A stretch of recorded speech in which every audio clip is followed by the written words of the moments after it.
This is Just Something About Her, a podcast from the Recount and iHeartRadio. This week's guest, Afton Vechery.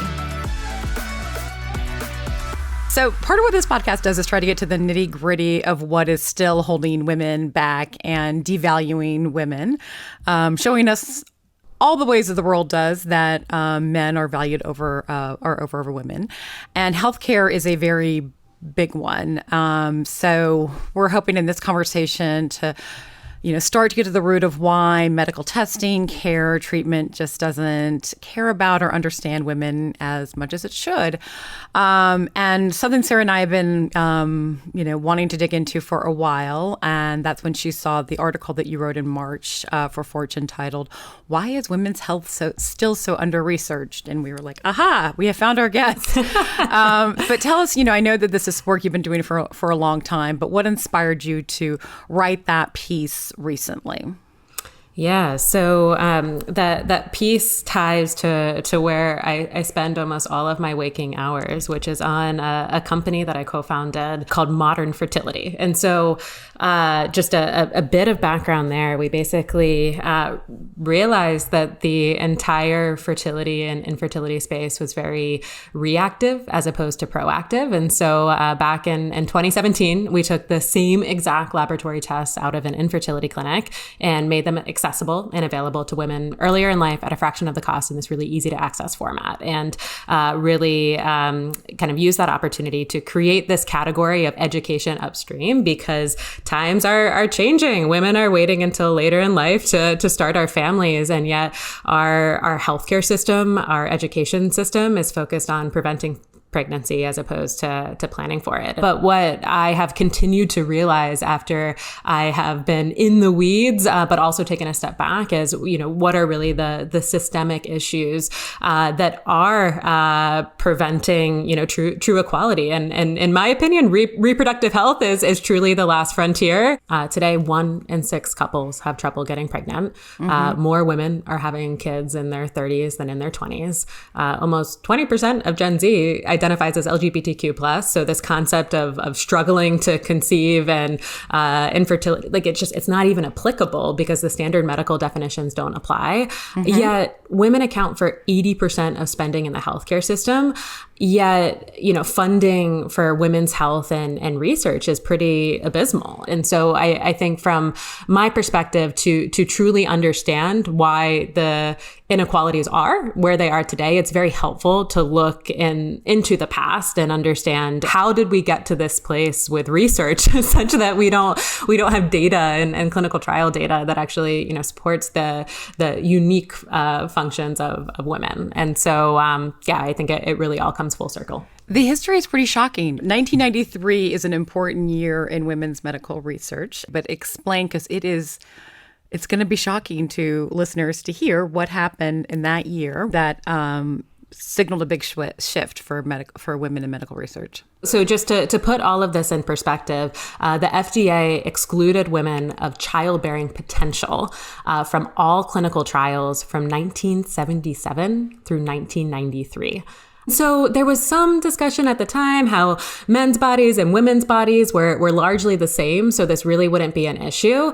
But then there was also this kind of contradictory concern that clinical trials done wrong on women might harm their reproductive health. And it left us with a just insane gap in terms of what we know about women's bodies, because they were not included as a part of the process. And so I think that is really a core part, but that's not everything. But I would also look to just the state of academic research today. So, in many industries, academia and science is not an exception. Mm-hmm. They've just historically skewed very male.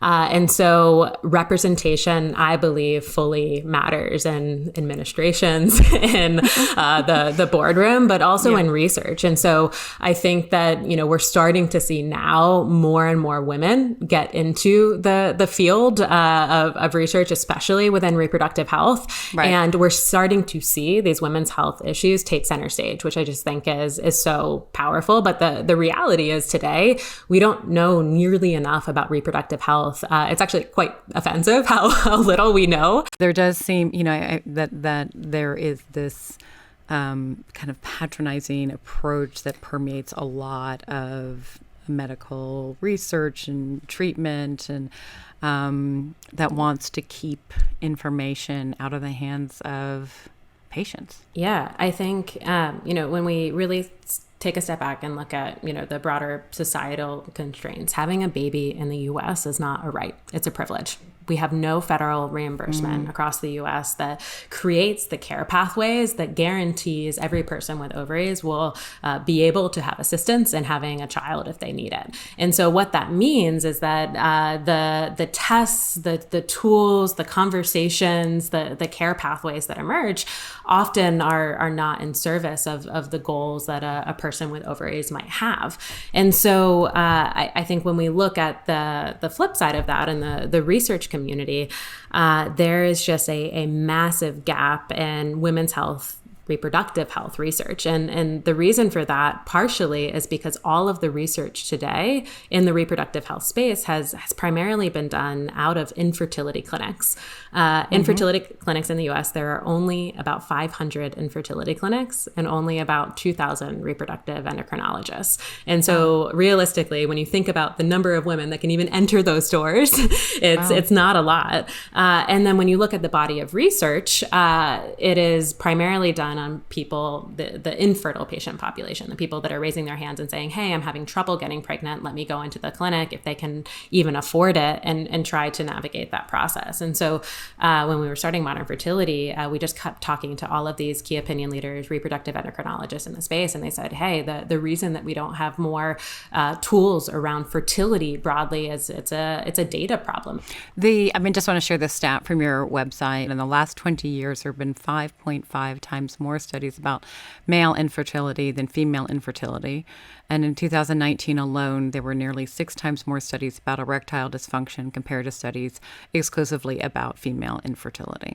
Yep. And I think we are doing everything that we can to change that. Data is step one, and now it's continuing to grow that database and contribute to next steps. And so it's our kind of one part of this broader ecosystem. But I would say it's down in the data, but also we focus on kind of the societal trends aspect as well. We that's just where we have to start and can be such a powerful tool in these conversations. I could see how bringing data and science and research to this topic, to the topic of reproduction that people have all through human history been uncomfortable discussing, demystifies it, normalizes it, makes it comfortable to talk about, which we need to do.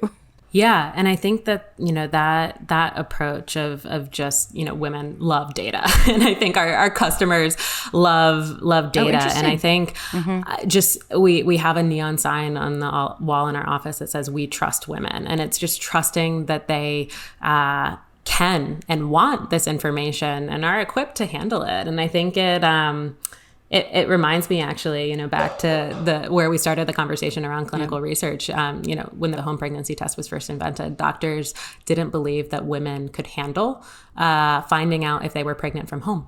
I think when we look back on fertility hormone testing, a decade from now, this will be in the same camp as pregnancy testing. And so when doctors said, no, we don't trust that women can emotionally handle finding out if they're pregnant from home, that's ridiculous. And so I think, we say the exact same thing around testing your fertility hormones. Your fertility hormones cannot tell you if you are going to have a baby or not. You only need, one sperm and one egg to make that happen. So just like if you take a cholesterol test, it's not going to tell you if you're going to get a heart attack tomorrow, but it's going to help you understand more about your body, help you understand more about next steps so that you can own that information and take next steps as a result. Thanks for watching. You can watch the full episode of Just Something About Her on the Recount, streaming daily, or listen to it wherever you get your podcasts.